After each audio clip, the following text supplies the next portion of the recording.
Aloha.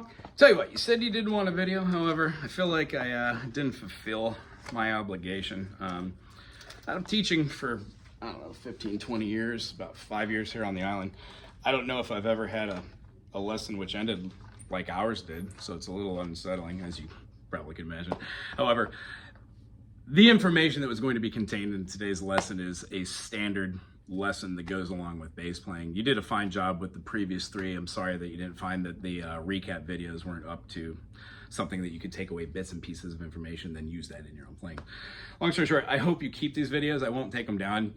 Go back to them and refer to them. And I guarantee upon a certain level inside of your musicianship, you will find that the information inside those will be pertinent towards certain things.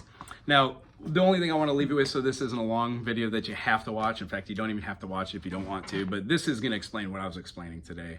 When we're playing a chord like a E major or an A major, we're using 3 notes. There are a possible 7 notes in a scale. You've heard this before. Do, re, mi, fa, sol, la, ti, do. The 7 are different, and the last one, the 8th one, is the same as the 1. So when we take away the 6 and the 7, meaning the intervals, do, re, mi, fa, sol, la, ti, do, 1, 2, 3, 4, 5, 6, 7, 1, these are the notes we talked about as being major scales or the minor scales.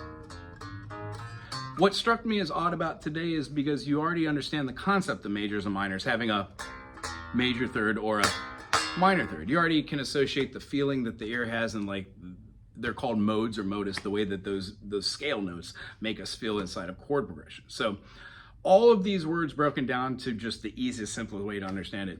When somebody's doing a chord structure on a guitar or a piano, the bass is generally playing the lowest note. What I wanted to express today is when you hear those notes, you can find out whether this chord or the progression of the song you're in is a major song or a minor song, just by analyzing where the third is, whether it's going to be a major third or a minor third. It correlates to what we've done in the last 2 sessions, and at the 5th session, if we would have had one, we would go over the things that you generally don't get to until intermediate bass. The reason why I, as a music instructor, show how to do the little things like doing taps or pull-offs or hammer-ons is because essentially things that seemed hard in the beginning become easier when we use them. You eventually will stumble across a song which has some sort of caveat, some sort of hammer-on, some pull-off, maybe some bass type notes, maybe the kind of concept of like a minor poppy thing. And the idea is, I don't want you to be scared away from bass playing, other music instructors, and just the idea of what a major or a minor is. So going through that process, the next thing we were going to be able to do is just to feel how to hit that little nub of our finger. The reason why I wanted to show you how to do that is so you would feel the difference between the two. And generally when you feel the pop thing and you're not really a big fan of it, it makes us concentrate more on playing with our fingers. And the concentration for that is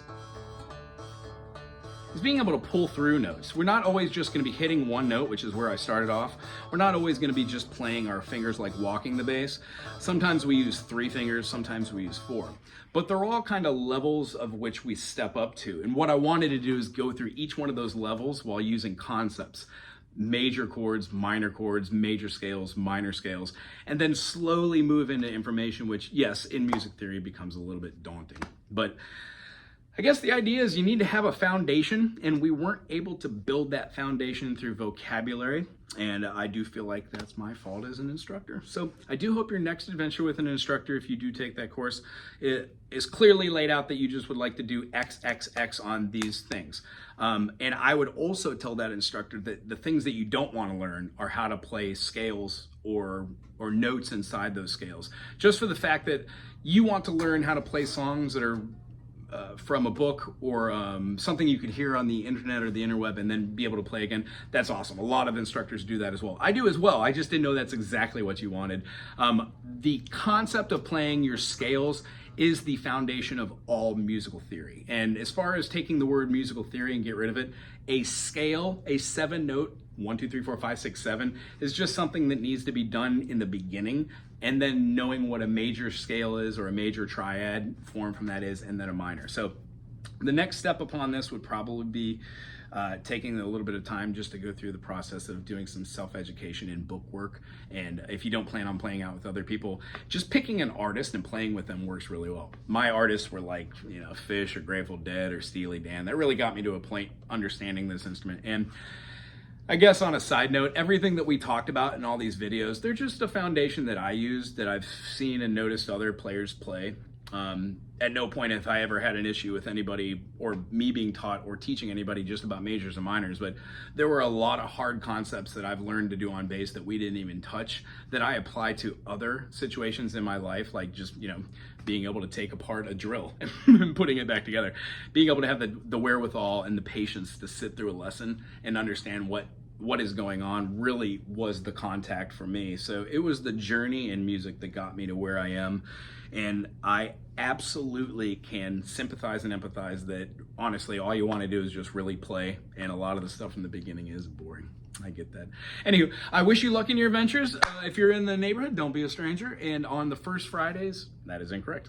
On the first Saturdays of every month, we have some sort of workshop. If you see one in the local calendar and you think that, you know, it would be something fun to come out and say hi. Anyway, aloha, be well.